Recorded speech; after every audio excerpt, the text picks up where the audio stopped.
السلام علیکم ورحمۃ اللہ وبرکاتہ۔ الحمدللہ رب العالمین والصلاة والسلام علی رسولہ الکریم وعلی آلہ واصحابہ اجمعین، اما بعد فاعوذ باللہ من الشیطان الرجیم، بسم اللہ الرحمن الرحیم۔ شہر رمضان الذی انزل فیہ القرآن ھدی للناس وبینات من الھدی والفرقان، رب اشرح لی صدری ویسر لی امری واحلل عقدۃ من لسانی یفقہ قولی۔ میں سب سے پہلے اللہ سبحانہ و تعالیٰ کا شکر بجا لاتا ہوں، بے پایا درود و سلامتی ہو محمد مصطفیٰ صلی اللہ علیہ وسلم پر، آپ کے صحابہ کرام پر، آپ کے آل بیت پر، اور قیامت تک آنے والے سارے مسلمین اور مومنین پر، اور اللہ سبحانہ و تعالیٰ ہمیں توفیق عنایت فرمائے کہ ہر کچے اور پکے مکان میں تعارف اسلام کو ہم پیش فرما دے۔ محترم ناظرین کرام، روح رمضان کی سیریز میں آپ سبھی کا اسلامی طریقے سے استقبال ہے۔ آج کی ہماری تھیم جو میں پیش کرنے کی سعادت حاصل کر رہا ہوں وہ ہے رمضان المبارک کا اس ایمان کے ارکان سے اور اسلام کے 5 ارکان سے، ایمان کے 6 ارکان سے اور اسلام کے 5 ارکان سے اور احسان سے بڑا گہرا تعلق ہے۔ اس سے پہلے کے ایپیسوڈ میں نے آپ کو بتایا تھا کہ ایمان کے 6 ارکان سے رمضان مبارک کا کیسا گہرا تعلق ہے، میں نے اس سے پہلے والے ایپیسوڈ میں بتایا تھا۔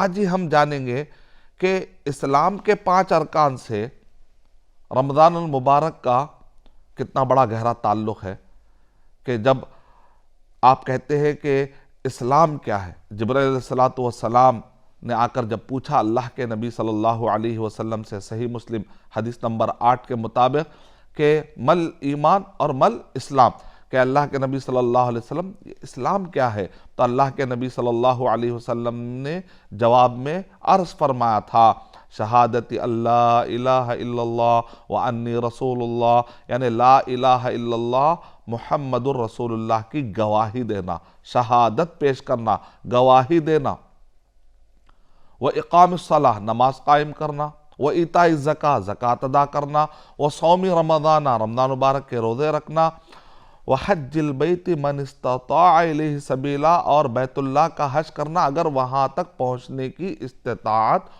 ہو تو اسلام کے جو 5 ارکان ہیں، رمضان مبارک کا بڑا گہرا تعلق ہے۔ اب ظاہر بات ہے، ایک آدمی روزہ رکھ رہا ہے تو لا الہ الا اللہ محمد رسول اللہ کی اس نے گواہی دی، یہی وجہ ہے کہ وہ رمضان مبارک کے روزہ رکھنے کی پابندی کرنے کا وہ عہد کر رہا ہے، محنت کر رہا ہے، سحری کے لیے اٹھ رہا ہے، افطار کی وہ تیاری کر رہا ہے۔ کیوں؟ اس لیے کہ محمد صلی اللہ علیہ وسلم نے اس کو ایسا کرنے کے لیے کہا ہے۔ ہو سکتا ہے کہ سحری کے ٹائم پر اس کو کھانے کی حاجت نہیں ہوگی، لیکن وہ کہتا ہے کہ نہیں، یہ سنت ہے۔ ہو سکتا ہے کہ وہ افطار کے وقت پر وہ بھوکا نہیں ہے، پیاسا بھی نہیں ہے، 1-2 گھنٹے اور بعد میں بھی وہ افطار کر سکتا ہے، لیکن وہ ایسا نہیں کرتا۔ کیوں؟ اللہ کے نبی صلی اللہ علیہ وسلم نے کہا کہ افطار کے ٹائم پر افطار کر لینا چاہیے، سحری کے ٹائم پر اس کو سحری کرنا اور اس کی برکت حاصل کرنا چاہیے۔ تو بندہ یہ جو جذبہ اس کے اندر آ رہا ہے اتباع سنت کا، اور اسی طریقے سے روزہ کس لیے رہ رہا ہے؟ اللہ کو خوش کرنے کے لیے۔ وَمَا خَلَقْتُ الْجِنَّ وَالْإِنسَ إِلَّا لِيَعْبُدُونَ، میں نے جنوں انسانوں کو نہیں پیدا کیا مگر یہ کہ وہ میرے اکیلے کی عبادت کرے۔ سورہ زاریات سورہ نمبر 51 کے آیت نمبر 56 میں اللہ سبحانہ و تعالیٰ کہہ رہے ہیں کہ اللہ، میں نے انسانوں اور جنوں کو اس لیے پیدا کیا تاکہ وہ میرے اکیلے کی عبادت کرے۔ تو رمضان المبارک میں جو روزہ رکھ رہا بندہ، یہ بھی عبادت کی ایک عظیم شکل ہے، اور یہ ارکان اسلام سے اس کا تعلق ہے۔ تو یہ بندہ جو یہ سارے عمل جو کر رہا ہے رمضان مبارک کے اندر، کیوں؟ اس لیے کہ اللہ سبحانہ و تعالیٰ دیکھ رہے ہیں، اس ایک اللہ سبحانہ و تعالیٰ کی عبادت کرنی ہے، اس کو خوش کرنا ہے اور تعلق باللہ قائم کرنا ہے۔ تو اللہ سبحانہ و تعالیٰ شہادت اللہ الہ الا اللہ، لا الہ الا اللہ محمد الرسول اللہ سے بڑی گہری وابستگی ہے رمضان المبارک کے ایکٹیویٹیز سے۔ تو گویا کہ لا الہ الا اللہ محمد رسول اللہ اپنے کلمے کو تجدید کرنا اور اس کو تازہ کرنے کا اور ایمان کو بڑھانے کا ایک بہترین موقع ہے۔ اقام الصلاۃ، رمضان مبارک کا اسلام کے 5 ارکان سے بھی بڑا گہرا تعلق ہے۔ اس میں دوسرا رکن کا اسلام کا دوسرا رکن، پہلا رکن شہادت یعنی لا الہ الا اللہ محمد رسول اللہ، اور دوسرا رکن ہے اقام الصلاۃ، نماز قائم کرنا۔ رمضان مبارک میں تو نماز اتنی پڑھی جاتی ہے، اتنا اہتمام کرتے ہیں کہ لوگ فرض تو فرض، سنت تو سنت، نوافل کی کثرت کرتے ہیں، یہاں تک کہ قیام اللیل کا اہتمام ہوتا ہے۔ من قام رمضان ایمانا واحتسابا غفر له ما تقدم من ذنبی، جو قیام کرے، یعنی اللہ سبحانہ تعالیٰ کو بندے کا ٹھہرنا کتنا پسند ہے رمضان مبارک میں بندے کی بدبو تک بھی پسند ہے اللہ سبحانہ تعالیٰ۔ کستوری، مشک عنبر سے بھی زیادہ خوشبودار اللہ سبحانہ تعالیٰ کو روزے دار کی بدبو پسند آتی ہے، تو تصور کرو کہ اس کا جسم کتنا پسند آتا ہوگا۔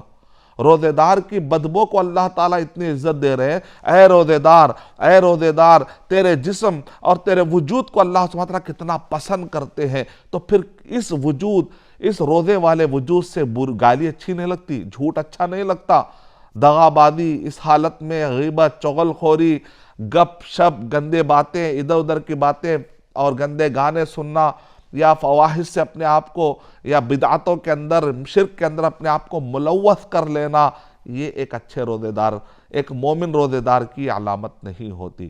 جب بدبو کی اتنی اللہ کے پاس اہمیت ہے تو پورے روزے دار کی کتنی زیادہ اہمیت ہوگی آپ اندازہ لگا سکتے ہیں۔ اور پھر اس قیام کی کتنی اہمیت ہوتی، اگر وہ قیام کی اتنی اہمیت ہے تو اس نماز کی کتنی اہمیت ہوگی۔ صرف قیام کی اتنی اہمیت ہے، رکوع کی، سجدے کی، اور پورے نماز کے وہ سسٹم کی، وہ جذبہ جو پڑھ رہے ہیں، وہ تلاوت قرآن، وہ جو آپ ایکٹیویٹی کر رہے ہیں، کتنی زیادہ اہمیت ہوگی اللہ سبحانہ و تعالیٰ کے پاس۔ آپ اندازہ لگانے کی کوشش کیجئے کہ من قام رمضان ایمانا واحتسابا غفر له ما تقدم من ذنبی، کہ ایمان کی حالت میں، یعنی بدعت سے پاک ہو، شرک سے پاک ہو، واحتسابا، خالص اللہ کو خوش کرنے کے لیے، کسی اور کو دکھانے کے لیے نہیں، کسی اور کے خوف سے نہیں، خالص اللہ کو خوش کرنے کی نیت سے ہو، اس کے احتساب، اس کے دل میں احتساب کی نیت یہ ہے کہ میں اللہ کو خوش کروں، غفر له ما تقدم من ذنبی، ساتھ میں اگر توبہ بھی شامل ہو جائے تو اس کے کبیرہ اور صغیرہ گناہ سارے کے سارے معاف ہو جاتے ہیں۔ تو اس سے کیا پتہ چلا کہ رمضان مبارک میں بندہ قیام اللیل اور تراویح کے ذریعے سے نمازوں میں اور اضافہ ہی کر رہا ہے۔ صلاح میں تو اقام الصلاۃ سے بڑا گہرا تعلق ہو گیا، شہادت اللہ الہ الا اللہ وانی رسول اللہ، اقام الصلاۃ و ایتاء الزکاۃ، زکوٰۃ ادا کرتے ہیں۔ کئی مسلمان رمضان المبارک میں صدقات ادا کرتے ہیں، اور بہت سارے مسلمان رمضان المبارک میں زکوٰۃ نکالنے کا ارادہ رکھتے ہیں، کیونکہ رمضان المبارک میں اگر ان کا سال مکمل ہو جاتا ہے تو الحمدللہ ان کو تو نکالنا ہی ہے، یا اگر سال آنے والے 2 مہینے کے بعد پورا ہونے والا ہے تو تقدیمی زکوٰۃ کے طور پہ بھی رمضان کو آپ اختیار کر سکتے ہیں، لیکن آپ تاخیر نہیں کر سکتے۔ تو رمضان المبارک میں اکثر مسلمان زکوٰۃ نکالتے ہیں، صدقے کا اہتمام کرتے ہیں، خیرات کا اہتمام کرتے ہیں، اور اللہ کے نبی صلی اللہ علیہ وسلم تو صدقات میں ویسے تو آگے تھے، آپ جو بھی آتا تھا، حنین کے موقع پر تو آپ نے وادی بھر کے بکریاں آپ نے حوالے کر دی۔ تو اللہ کے نبی صلی اللہ علیہ وسلم کو خمس، غنیمت، غنائم آتے تھے، لیکن اللہ کے نبی صلی اللہ علیہ وسلم اس کو باقی نہ رکھتے تھے بلکہ بانٹتے تھے، کہتے تھے اللہ تعالیٰ دینے والا، میں بانٹنے والا ہوں۔ اور جب رمضان مبارک کا مہینہ آتا تو اللہ کے نبی صلی اللہ علیہ وسلم کے بارے میں آتا، صحیح بخاری کے الفاظ ہے، کالریح المرسلہ، ایک کھلی ہوا، جیسے ہوا یہ نہیں دیکھتی کہ یہ قریبی ہے یا دور کا ہے، ویسا نہیں۔ جب آدمی خیرات کرے تو آدمی یہ نہ سوچے میں صرف قریبی رشتہ داروں کو دوں گا، ایسی بات نہیں۔ قریبی رشتہ داروں کا حق تو یقیناً آپ کے لیے مقدم ہے، لیکن دوسروں کو نظر انداز کرنا یہ نہیں سکھاتا اسلام۔ سب کا خیال رکھے، جو بھی کمزور ہے، اپاہج ہے، معاشرے کے کمزور ہیں، ان سب کو مدد کرے۔ اگر اللہ نے آپ کو دیا ہے تو مدد کے لیے ہاتھ آگے بڑھائے، کوئی اس کے اندر یہ اچھا موقع ہے، نیکیاں لوٹنے کا موقع ہے۔ تو صدقات اور زکوٰۃ کی کثرت کیا بتلا رہی ہے؟ رمضان مبارک سے بڑا گہرا تعلق ہے۔ وَإِقَامِ الصَّلَاةِ وَإِيتَاءِ الزَّكَاةِ وَصَوْمِ رمضان، رمضان المبارک میں روزہ، اس کا تو بڑا گہرا تعلق ہے۔ سورہ بقرہ سورہ نمبر 2 کے آیت نمبر 185 میں فمن شہد منکم الشہر فلیصم، کہ تم میں سے کوئی اگر اس مہینے کو پالے تو پھر اس کو روزہ رکھنا. فلیصم گویا کہ ایک حکم آ رہا ہے. وَأَتِمُّ الصِّيَامَ إِلَى اللَّيْلِ، روزے کو مکمل کرو رات تک حکم آ رہا ہے. سورہ بقرہ سورہ نمبر 2 کے آیت نمبر 182 میں یا ایھا الذین آمنوا کتب علیکم الصیام کما کتب علی الذین من قبلکم لعلکم تتقون، تم پر روزے ویسے ہی اے ایمان والو تم پر روزے فرض کیے گئے جیسا کہ تم سے پچھلے جو گزر چکے ہیں، جو لوگ گزر چکے ہیں ان سے تم سے پہلے والے لوگوں پر بھی فرض کیے گئے تھے. لعلکم تتقون، تاکہ تم تقوی اور پرہیزگاروں میں سے ہو جاؤ، تقوی والے بن جاؤ. تو اس کے اندر کیا بتایا؟ کتبہ یعنی تم پر فرض کیے گئے. کتبہ کتبہ کا مطلب ہوتا ہے فرض کر دیے گئے. تو رمضان المبارک کا روزوں سے بڑا گہرا تعلق ہے، یہ تو سبھی جانتے ہیں. ان تؤمن شہادت اللہ الہ الا اللہ وان رسول اللہ واقام الصلاۃ وایتاء الزکاۃ وصوم رمضان وحج البیت من استطاع الیہ سبیلا. اب کوئی آدمی سوال کر سکتا ہے حج تو ذی الحجہ میں ہوتا ہے، رمضان مبارک سے اس کا کیسے تعلق ہے؟ رمضان مبارک کا حج سے بھی بڑا گہرا تعلق ہے. وہ کیسے؟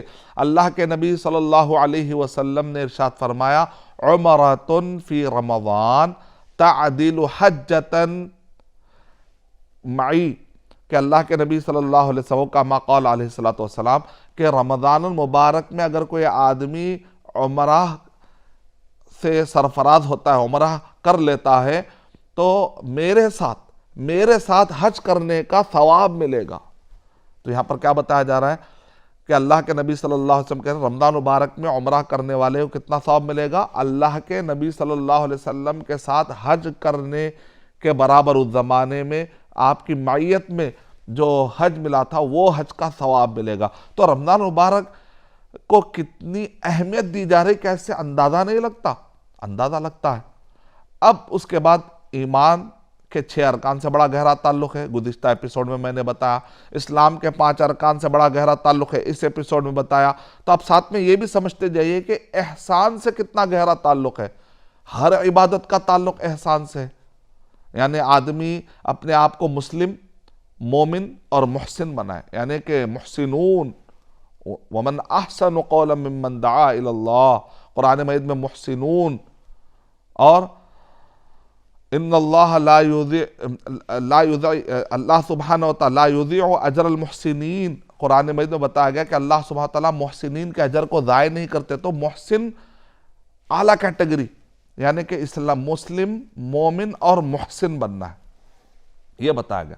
ان اللہ یأمر بالعدل والاحسان. مثال کے طور پر اگر آپ کو کوئی مارتا ہے، آپ نے بھی مارا، بدلے کو بدلہ ہوا، عدل ہے، لیکن آپ کہتے ہیں چلو میں نے معاف کر دیا، یہ احسان. اللہ کے نبی صلی اللہ علیہ وسلم فتح مکہ کے موقع پر بدلہ لے سکتے تھے، آپ نے کہا معاف. اگر بدلہ لیتے تو وہ عدل تھا، لیکن اللہ کے نبی صلی اللہ علیہ وسلم احسان کا راستہ اپناتے ہیں. احسان ایک ہائر کیٹیگری والا ایمان اور اونچے اخلاق کا ایک درجہ ہوتا ہے.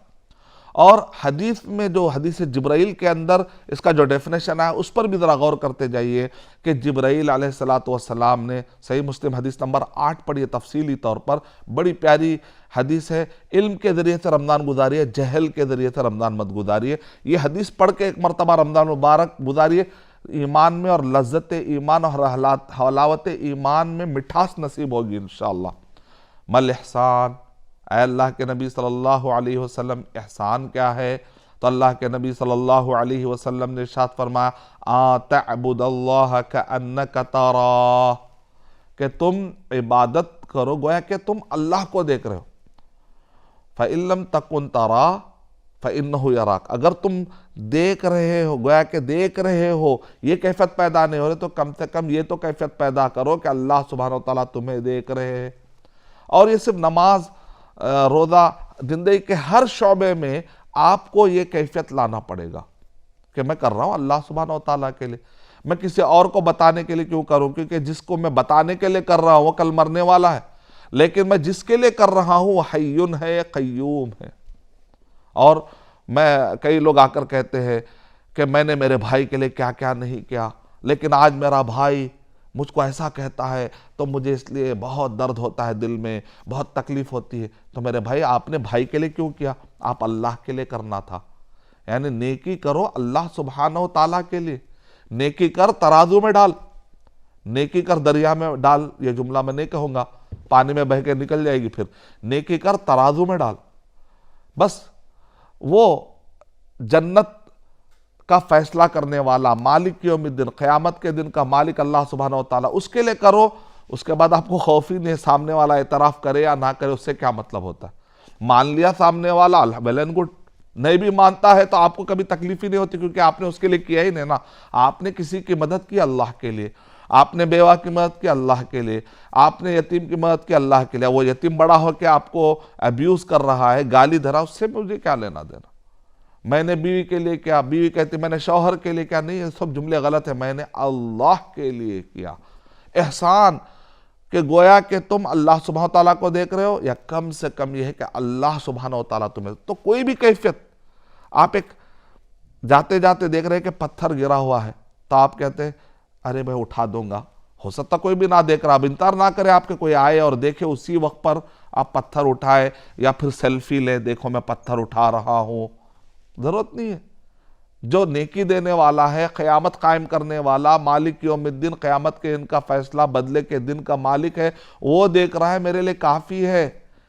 میں کس کے بارے میں کیا کہہ رہا ہوں، اگر یہ تصور آ جائے کہ اللہ بصیر ہے، اللہ تعالیٰ سننے والا، اللہ تعالیٰ رقیب ہے، اللہ سبحانہ تعالیٰ مجیب ہے، یہ تصور کے ساتھ اگر میں زندگی گزاروں گا تو میرے زندگی کے اندر احسان کی کیفیت آ جائے گی، جو کہ مطلوب ہے۔ مسلم ویسے تو بدو بھی کلمہ پڑھ چکے تھے، لیکن ایمان نہیں تھا، تو قرآن مجید میں سورہ حجرات پڑھ کر دیکھیے، آنکھیں کھلی رہ جائیں گی کہ قرآن مجید ہم کو کیا لیول پر دیکھنا چاہتا ہے۔ قرآن مجید کا جو انسان ہے نا، وہ بہت ہی اعلیٰ قسم کا انسان۔ تو بدو بھی اپنے آپ کو کہتے تھے ہم ایمان لائے، تو قرآن مجید نے کہہ دیا کہ نہیں، تم یہ مت کہو کہ ایمان لائے، تم کہو کہ ہم مسلم ہیں۔ اس کا مطلب کیا نکلا؟ مسلم، مومن اور محسن کیٹیگری۔ تو آج کے ایپیسوڈ میں ہم نے جاننے کی کوشش کی کہ رمضان مبارک آئے اور گزر جائے، اور ہمارے اندر اسلام، ایمان اور احسان کے مراتب طے کرتے کرتے ہم اعلیٰ مقام پر اگر نہ پہنچے تو پھر ہم نے رمضان مبارک ضائع کر دیا۔ تو روح رمضان، اس اسپرٹ اور اس کیفیت کو اپنے دلوں میں اتارنا ہے کہ رمضان مبارک گزرنے سے پہلے میں ایمان سے اپنا تعلق، اسلام سے اپنا تعلق، احسان سے اپنا تعلق مضبوط کروں گا۔ یہی تو رمضان مبارک کا پیغام ہے۔ میں اللہ تبارک و تعالیٰ سے دعا کرتا ہوں کہ اللہ سبحانہ و تعالیٰ مجھے اور آپ سب کو اسلام، ایمان اور احسان کے اعلیٰ سے اعلیٰ مراتب نصیب فرما دے، اور حلاوت ایمان کے مٹھاس اللہ سبحانہ و تعالیٰ ہمیں نصیب فرما دے۔ آمین۔ وآخر دعوانا ان الحمد للہ رب العالمین۔ السلام علیکم ورحمۃ اللہ وبرکاتہ۔